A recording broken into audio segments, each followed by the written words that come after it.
نہیں آتا اور وہ کہے کہ میں بہت بہادر ہوں کہ میں مجلس میں نہیں آ سکا، یا میں بڑا باکمال ہوں کہ میں مجلس میں بول نہیں سکا، یہاں کوئی نہیں آتا، آتا وہی ہے جسے حسین بلاتے ہیں۔ بانی مجلس بھائی مومن اجاز حسین مالک ان کی زندگی دراز فرمائے، ان کے حلال رزق میں مزید اضافہ ہو، آپ سب کہ مالک توفیقات خیر میں اضافہ کریں۔ بزرگان، نوجوان، بچے، بھائی، ہم نوا موجود ہیں۔ میں نے زیادہ لمبی گفتگو نہیں کرنی کیونکہ موسم کے حالات بھی کچھ بہتر نہیں ہیں اور سفر بھی طویل ہے، لیکن میں کوشش کروں گا کہ کم وقت میں وہ پہنچا سکوں کہ جس سے آپ بعد میں بھی محظوظ ہوں، یعنی جس کا فائدہ آپ کو قبر میں بھی ہو اور حشر میں بھی۔ میرے بھائی نے ایک سوال میری سامنے بھیجا ہے، میں یہ آپ کو بتاتا چلوں۔ رضائی بہن اور بھائی کے حوالے سے آپ جانتے ہیں کہ اگر کیونکہ ہوتا ہے حالات کی وجہ سے ماں بیمار ہو جاتی ہے، کوئی بیماری ہو جاتی ہے، بے ہوشی کے عالم میں سکتہ یا کوئی بھی سبب، اب اگر کسی دوسرے بچے کو وہ دودھ پلا دے، اس کا کیا حکم ہے شریعت میں، اس کا کیا معیار ہے، کیا ہوگا؟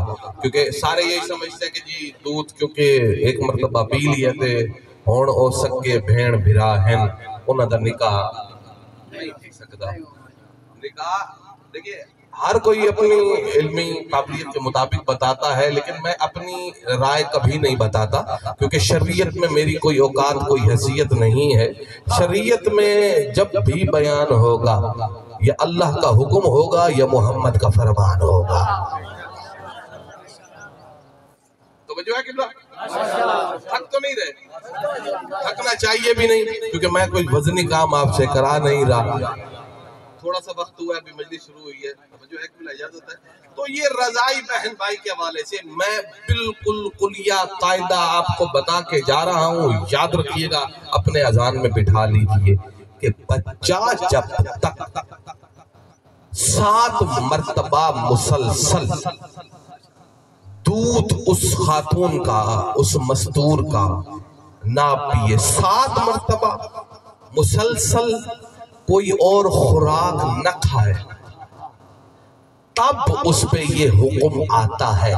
کبھی کبھی ایسا ہوتا ہے کہ ابھی دودھ پلایا اور بچہ جو ہے وہ کوئی اور خوراک بھی کھاتا ہے تو اس سے کچھ حرج نہیں ہے، پھر 1 ہفتے بعد پی لیا، مسلسل 7 مرتبہ اور سیر ہو، پیٹ بھرے اور کوئی اور خوراک نہ ہو، تب وہ محرم اس کا دوسرا ہو جائے گا، وگرنہ کچھ نہیں ہوتا۔ مل کے درود پڑھ دیجئے گا محمد وآل محمد کی ذات پر۔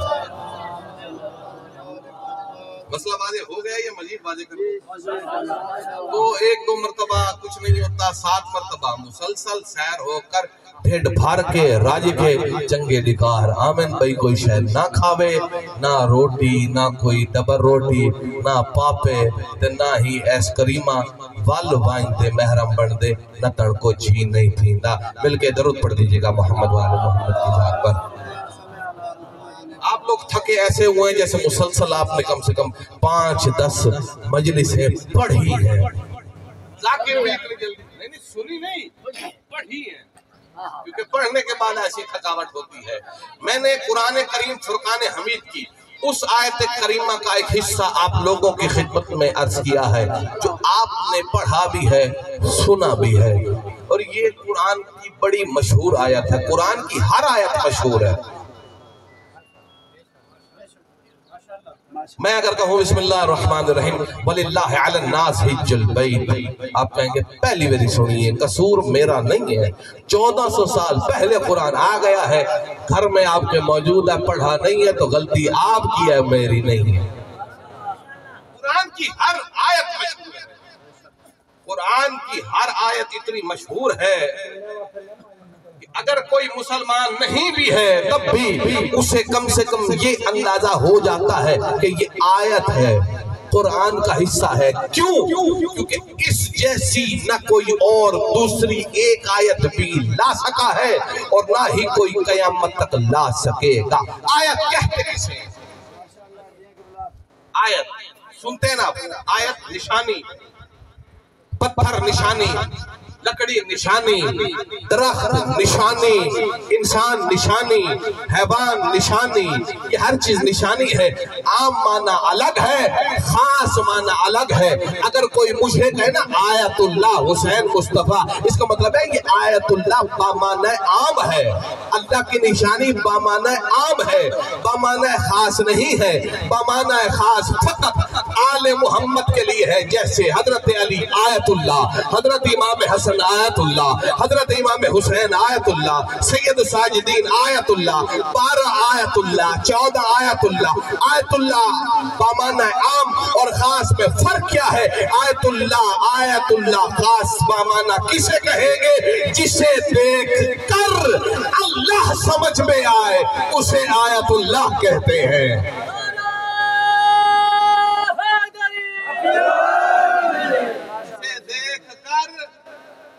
اللہ سمجھ میں آئے، ہمیں دیکھ کر کیسے پتہ چلے گا کہ ہم اللہ کی نشانی ہیں جو اللہ کا تعارف کرائے؟ نماز ہم نہیں پڑھتے تو ہم آیت اللہ کیسے؟ سخت جملہ، کوڑی کھٹی، موسم تبدیل ہوندے نا تو سارے بزرگان پہلے ہی میں کریں دے کوڑا سیرپ پی لیں دے تاکہ خارش نہ تھی وے پھوڑے پھنسیاں نہ نکلیں، یہ کوڑی خوراک ہے۔ اگر کوئی مجھے آیت اللہ کہے بے نمازی میں آیت اللہ کیسے؟ داڑھی منڈوائی میں نے آیت اللہ کیسے؟ جھوٹ بولوں میں آیت اللہ کیسے؟ اولاد بیٹی کا حق بہنوں کا حق کھاؤں میں آیت اللہ کیسے؟ ہمسائے مجھ سے محفوظ نہیں میں آیت اللہ کیسے؟ بچے مجھ سے پریشان میں آیت اللہ کیسے؟ اس کا مطلب ہے آیت اللہ کہتے اسے ہیں جسے دیکھ کر اللہ سمجھ میں آئے۔ اس بات کا مطلب کیا ہے؟ یعنی جو اللہ چاہتا ہے اسی پر زندگی گزار دے، زندگی میں آنے سے لے کر واپس جانے تک۔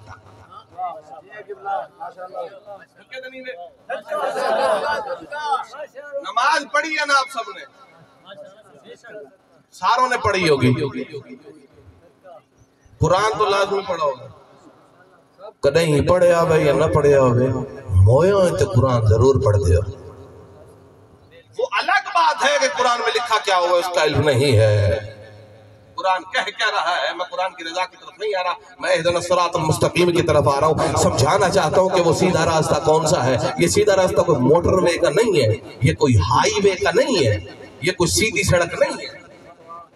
یہ تو الصراط المستقیم ہے کیا، اس کو سمجھنا ہے۔ ٹی وی پہ آپ سن چکے ہوں گے، پی ٹی آئی کا دور پر تو آپ کو یاد ہوگا نا، اس میں بڑی آیت پڑھی جاتی تھی اور ہر مولوی ہر جمعہ کو کم از کم ضرور اور پڑھو نہ پڑھو نماز میں 5 مرتبہ پڑھی جاتی ہے کہ نہیں؟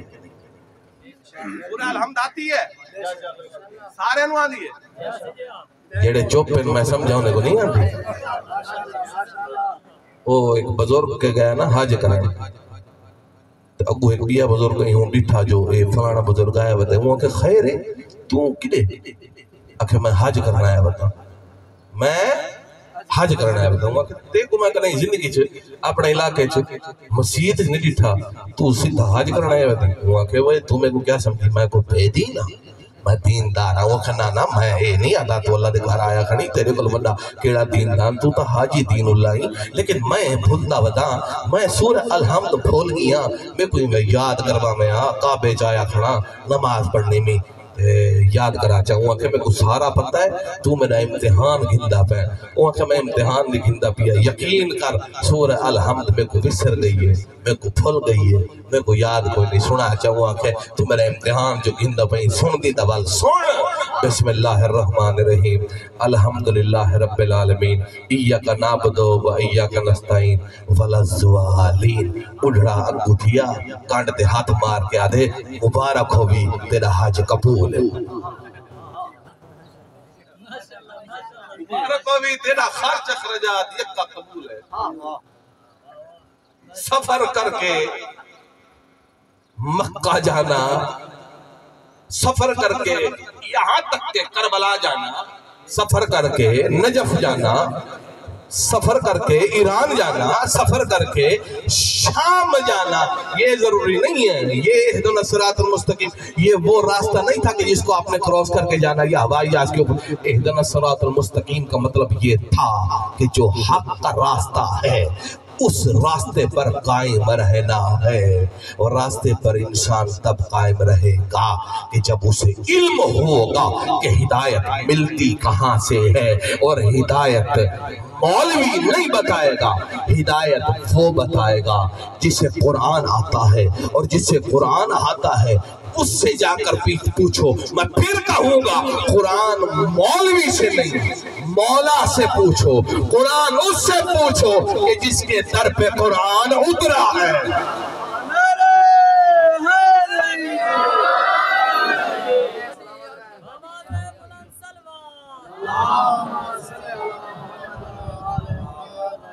تین چیزیں پاک رسول خدا صلی اللہ علیہ وآلہ وسلم نے فرمائی. میں آپ لوگوں کے ذہن کے مطابق گفتگو کر رہا ہوں کیونکہ معصوم فرماتے ہیں قلب الناس علی قدر عقولہم. عربی دے خطبے پڑھ پڑھ میں بنیا پیا بعد جا کو مولوی ڈاڑھا پڑھ گئے. نالا پوچھے پڑھیا کیا ہوا کہ پتہ نہیں کیا پڑھے لیکن پڑھ ڈاڑھا گئے. اسی لیے کسی نے کیا خوب کہا ہے کہ حسن والے بھی عجب سا سوال کرتے ہیں، کرتے کچھ بھی نہیں مگر کمال کرتے ہیں. اور یہ عقل دے مطابق گفتگو کریں نبیاں تاکہ آپ لوگوں کو بات سمجھ بھی آ سکے. آہستہ آہستہ پڑھ رہا ہوں. یہ محمد ذات بلندر سلام.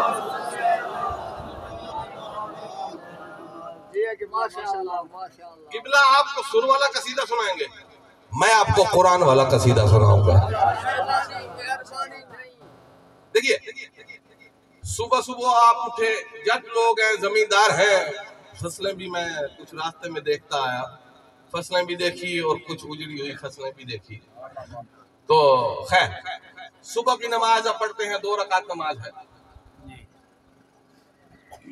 ظہر کی.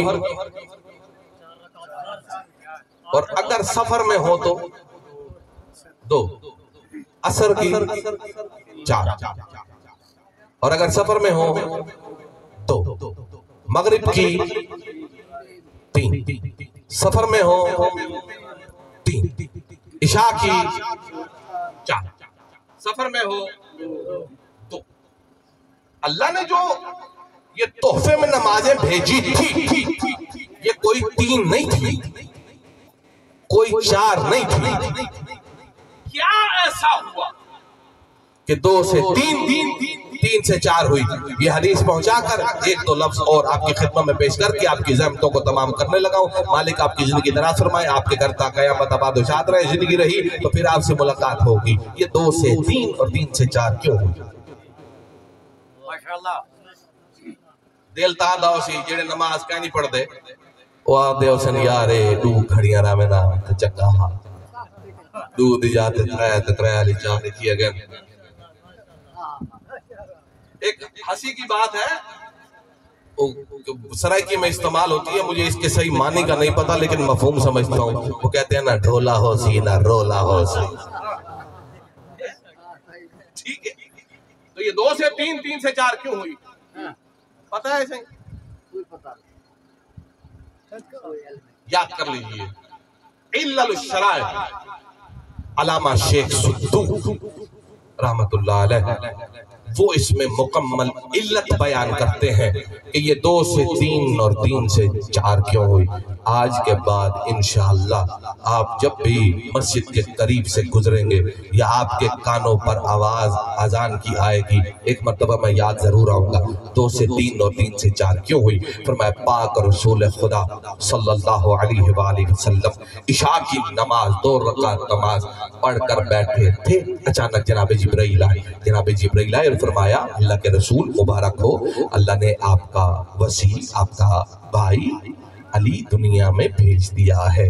جیسے ہی پتا چلا کہ میرا وسیع میرا مددگار میرا بھائی علی آ گیا ہے، کھڑے ہو کر 2 رکعت نماز شکرانے کی ادا کی.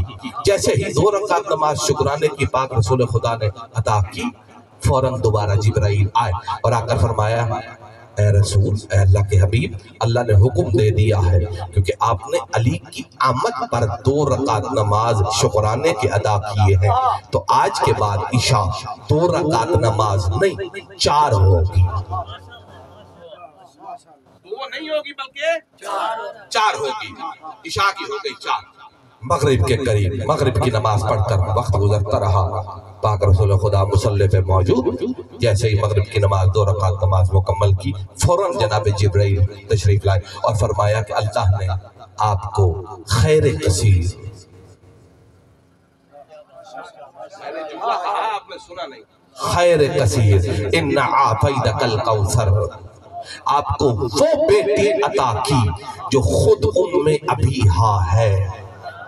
ام ابیہا کی کیا معنی ہے؟ اپنے باپ کی ماں، ام ابیہا۔ اللہ اکبر، جیسے ہی پتہ چلا اللہ نے میری نسل بڑھا دی ہے، فوراً 2 رکعت نماز شکرانے کے ادا کیے، پھر جناب جبرائیل تشریف لائے، فرمایا حبیب آج کے بعد مغرب 2 نہیں بلکہ 3 ہوگی۔ آپ کہیں گے مولوی صاحب اٹھے دودھ بدلے 4 نہیں تھا دودھ 3، جی میں دل کی دے اپنی سیٹنگ کی تھی بیٹھے ہوئے، نہیں بھائی، مرد کے مقابلے میں خاتون کا مستور کا آدھا حصہ ہوتا ہے، اسی لیے 2 رکعت نماز پڑھی تو 1 رکعت میں اضافہ ہوا اور یہ مغرب 2 سے 3 میں تبدیل ہو گئی۔ ظہر کی پڑھ کر بیٹھے امام حسن تشریف لائے، یہی مکمل واقعہ دہرایا، اس لیے ظہر 2 سے 4 ہو گئی۔ عصر کی نماز پڑھ کے بیٹھے امام حسین مظلوم کربلا تشریف لائے ہیں، 2 سے 4 ہو گئی۔ اس کا مطلب ہے کہ 2 رکعت نماز حق کے خدا ہے، ظہر کی بات کر رہا ہوں، 2 حق کے خدا ہے، 2 حق کے امام حسن مجتبیٰ ہے۔ عصر کی نماز کی بات کر رہا ہوں، 2 حق کے خدا ہے، 2 حسین مظلوم کربلا ہے۔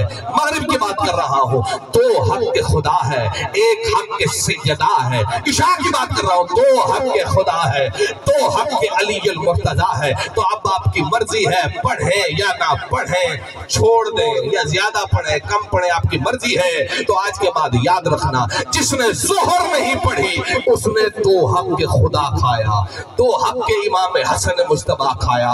جس نے عصر نہیں پڑھی اس نے 2 حق کے خدا کھایا، 2 حسین مظلوم کربلا کھایا۔ جس نے مغرب نہیں پڑھی 2 حق کے خدا کھایا، 1 حق کے سیدہ کھایا۔ جس نے عشاء نہیں پڑھی 2 حق کے خدا کھایا، 2 حق کے علی المرتضیٰ کھایا۔ اس کا مطلب ہے جو آج تک ہم یہ نعرے لگا رہے ہیں اہل بیت کا حق کھانے والوں پہ لعنت، کہیں ایسا تو نہیں وہ لعنت ہم پہ واپس آ رہی ہے؟ ارے حیدری والے کے ساتھ کتاب مصنف میں نے بتا دی، آپ جا کر گھروں میں پڑھ لیجئے۔ بٹی ہوئی گال کوئی نہیں، سیٹ کیتی ہوئی کوئی نہیں، مالک آپ کی زندگی دراز فرمائے۔ اثر میں جب اب آپ سفر میں جاتے ہیں تو کیا ہوتا ہے؟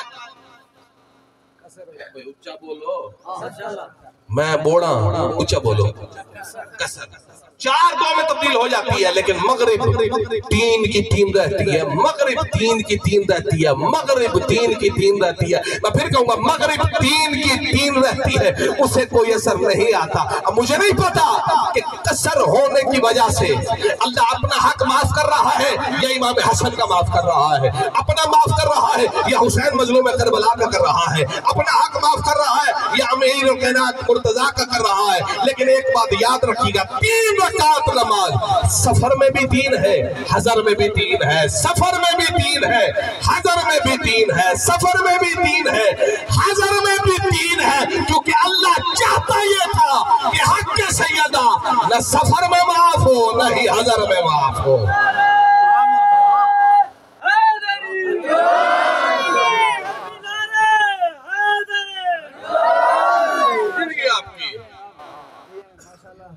حقوق اللہ حقوق العباد، بلندر سلوات، نہ سفر میں معاف ہو نہ حضر میں۔ توجہ ہے قبلہ؟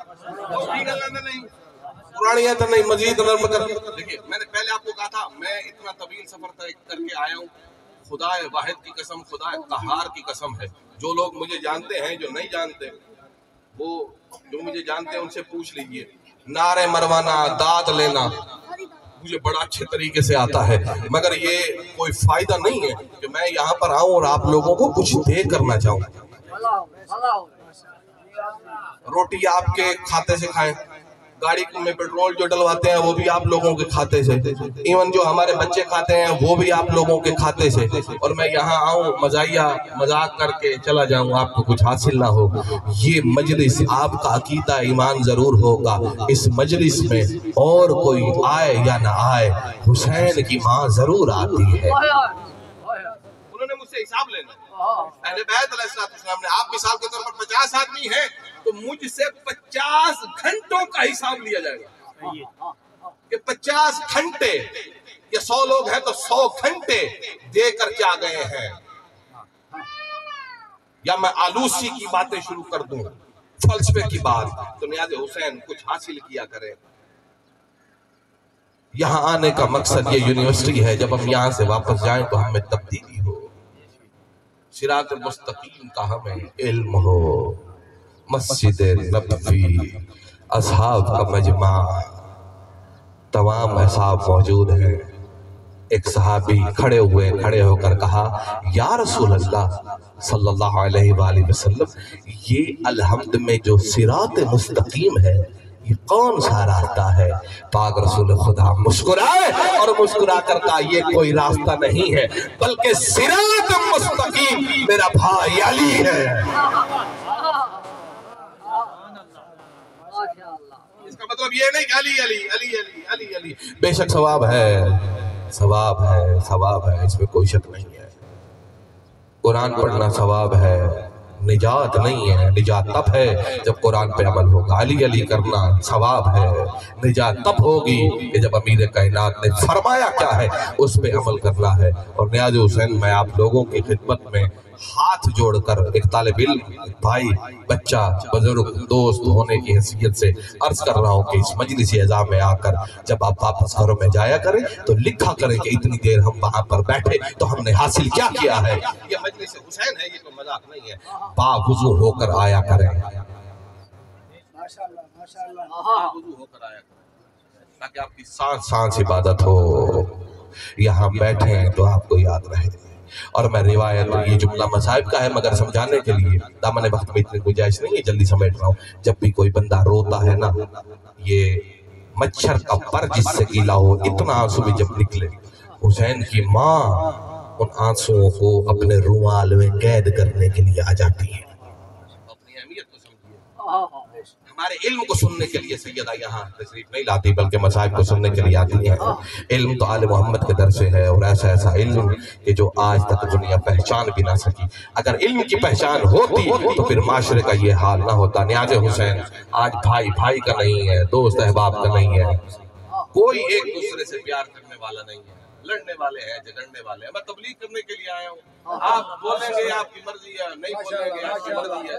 میں نے حسین کی ماں کی قسم ہے، کلیجہ کانپتا ہے، میں آپ لوگوں کے لیے پڑھ ہی نہیں رہا، آپ لوگوں کے لیے اپنی زبان سے لفظ نکال ہی نہیں رہا، میں یہ سوچ رہا ہوں کہ حسین کی ماں پردے میں بیٹھ کے سن تو رہی ہوگی نا۔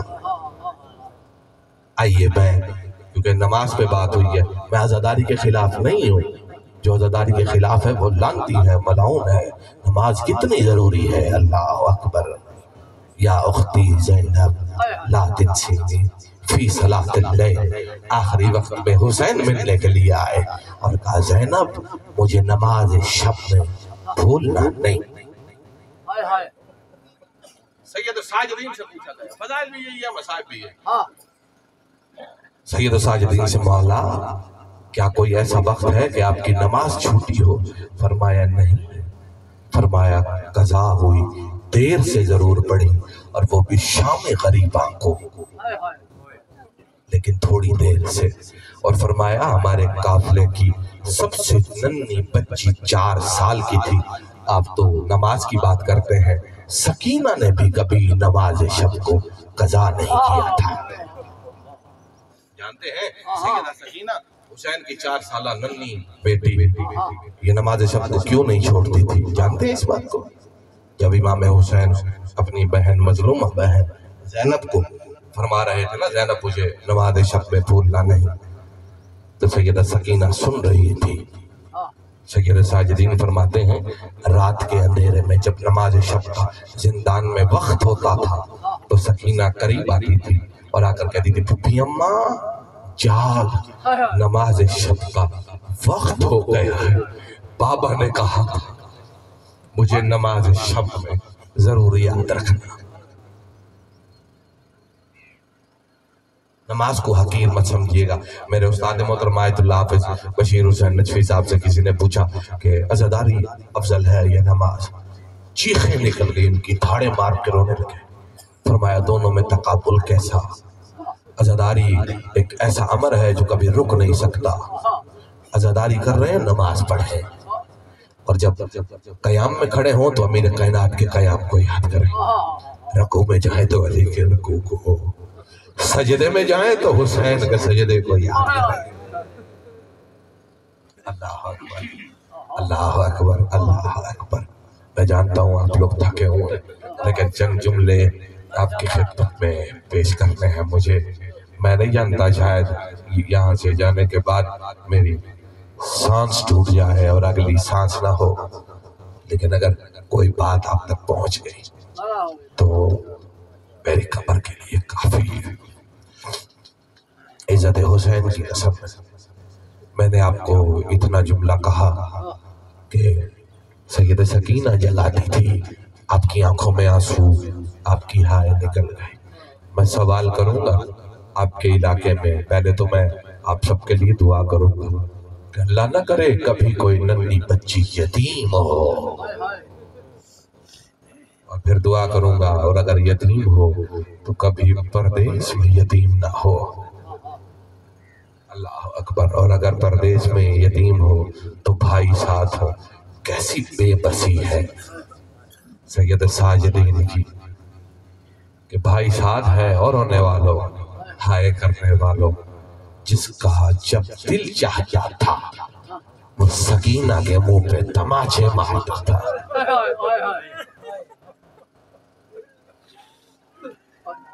اجرکم اللہ اجرکم۔ آج میں نے کم پڑھا ہے، بھائی جان سے میرا نمبر لے لیجئے گا، کبھی کوئی سوال ہو پوچھ لیجئے گا، میں ساری زندگی حاضر ہوں۔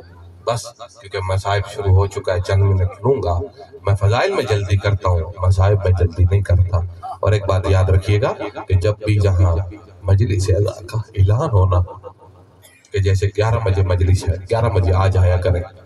جانتے ہیں جب بھی اعلان ہوتا ہے، جیسے یہاں اعلان ہوا، صبح حسین کی ماں اپنی تربت سے باہر نکل کر اسی مقام پر آ جاتی ہے، اور جب مجلس اعلیٰ کا وقت ہوتا ہے نا 11 بجے تک حسین کی ماں خاموش رہتی ہے، اور جب 11 بج جاتی ہے نا اور کوئی عزادار نہیں ہے، سید آپ کی زندگی دراز فرمائے، آباد و شاد ہے چچا، جب 11 بج جاتے ہیں نا اور کوئی نہیں آتا، صفیں نہیں بچھی ہوتی، تو حسین کی ماں رو کے کہتی ہے کب آئے گا میرے حسین کا پرسادار؟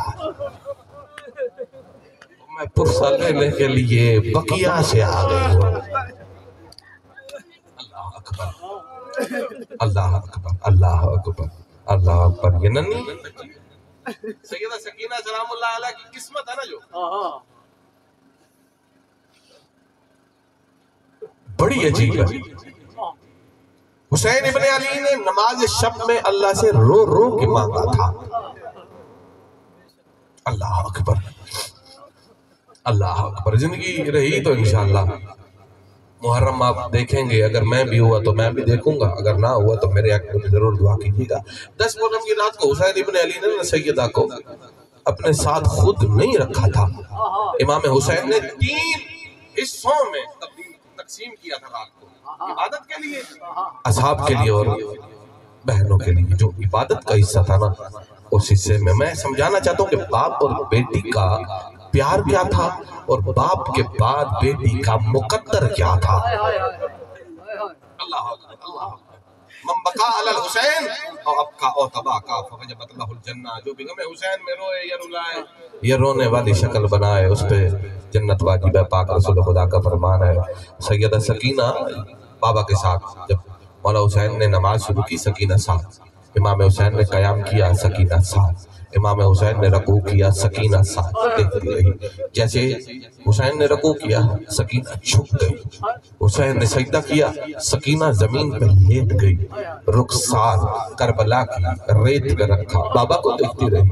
حسین ابن علی عبادت الہی میں مشغول، جب نماز ختم کی نا، سکینہ کو اٹھایا، گودی میں اٹھایا، لٹا کر پیار کیا، پیار کر کے بوسہ دیا، بوسہ دے کر کہا سکینہ جی سو جاؤ، سکینہ سو جاؤ، اور رو کر فرمایا بابا آپ جانتے ہیں، بابا آپ جانتے مجھے آپ کے سینے کے بغیر نیند نہیں آتی، مجھے آپ کے سینے کے بغیر نیند نہیں آتی۔ اللہ سکینہ جی تیرا مقدر ہے کل کے بعد ریت ملے تو تکیہ بنا لینا، پتھر ملے تو تکیہ بنا لینا، جہاں بھی جگہ ملے سو جانا۔ سکینہ جی پیاس لگے سجاد سے پانی نوالنا، جی بابا کھانا کھانے کا دل کرے سجاد قیدی ہوگا، ہاتھوں میں ہتھکڑیاں، پاؤں میں بیڑیاں، گلے میں توق، توق میں میخیں، میخوں کے ساتھ زنجیریں، بے ردا پھپھی، پھپھی اماں، ہر مستور بے ردا ہوگی، بے حال ہوگی، کچھ بھی مت مانگا، وعدہ رہا بابا نہیں مانگوں گی، سکینہ نہیں مانگا۔ میں جس جملے کے لیے میں نے یہ سارا واقعہ پڑھا ہے نا، اللہ کرے میں وہ لفظ سمجھا سکوں، قبر میں میرے لیے بھی یہی کافی ہے اور آپ کے لیے بھی، اور میں وعدہ کرتا ہوں قبر میں بھی رونے کے لیے کافی ہے، حشر میں بھی رونے کے لیے یہی جملہ کافی ہے۔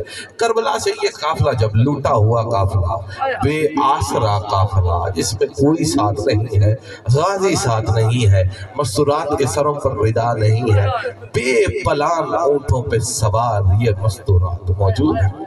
یہاں صاحب مقاتل لکھتے ہیں کہ کربلا سے کوفہ پہنچنے سے پہلے سب سے پہلے جو بچی سر سے لے کر پاؤں تک خون میں ڈوبی وہ حسین کی بیٹی سکینہ، سر سے لے کر پاؤں تک خون میں ڈوبی ہوئی وہ حسین کی بیٹی سکینہ۔ مجھے سوال کرو کہ بلا راستے میں تو جنگ نہیں ہوئی، راستے میں تو بے شک ٹھیک ہے تواچے لگے، لیکن سر سے لے کر پاؤں تک ڈوبی کیسے؟ جب یہ قافلہ نکلنے لگا نا، شمر حرام زادے ملعون نے سید سکینہ کو اکیلی سواری پہ سوار کرنا چاہا۔ سیدہ زینب قریب آئی، قریب آ کر کہا ننھی بچی ہے، سواری کے اوپر پلان نہیں ہے، سکینہ سواری سے گر جائے گی۔ کہا کہ نہیں گرتی، بے فکر ہو جا۔ تھوڑی دیر، تھوڑی سی آگے، تھوڑا فاصلہ گزرا، جب یہ سواری چلنے کی وجہ سے سکینہ زمین پہ گری، سکینہ زمین پہ گری۔ سکینہ زمین پہ جانتے ہیں کیسے گری؟ ایسے گری جیسے غازی زین سے اترا تھا، ایسے سکینہ گری جیسے اکبر زین سے اترا تھا۔ ہاتھ تو بندے ہوئے تھے، ننھی 4 سالہ معصومہ بیٹی حسین کی، غریب بیٹی، یتیم بیٹی، مظلومہ بیٹی جب زمین پہ گری نا، فوراً سیدہ زینب قریب آئی، قریب آ کر کہا شمر میں نے پہلے کہا تھا ننھی بچی ہے یہ سواری سے گر جائے گی، اسے اکیلا سوار نہ کر، اسے میرے ساتھ سوار کر، لیکن تو مانا نہیں ہے۔ شمر کہتا ہے میں وعدہ کرتا ہوں اب جو میں نے کرنا ہے جو کچھ ہو جائے، سکینہ سواری سے گری گی نہیں، عزت سیدہ کی قسم ہے۔ شمر نے ایسا عمل اختیار کیا، عمل اختیار کرنے کی وجہ سے سجاد زنجیروں میں تڑپے، سیدہ زینب تڑپنے لگی۔ اس نے کیا کیا؟ اس نے سیدہ سکینہ کو سواری کے اوپر ایسے لٹایا جیسے اصغر ماں کے سینے پہ لیٹا تھا۔ اس نے سیدہ سکینہ کو سواری کے اوپر لٹا کر رسی سے باندھا، رسی سے باندھ کر سواری کو دوڑانا شروع کیا۔ سواری دوڑتی رہی، سکینہ زخمی ہوتی رہی۔ رونے والوں، کوفہ پہنچنے سے پہلے سکینہ سر سے لے کر پاؤں تک خون میں ڈوبی، خون میں ڈوبا تھا۔ سیدہ زینب کوفہ کے صدر دروازے پر رو کر کہتی ہے بابا اب تو دین بچ گیا، اللہ کا دین۔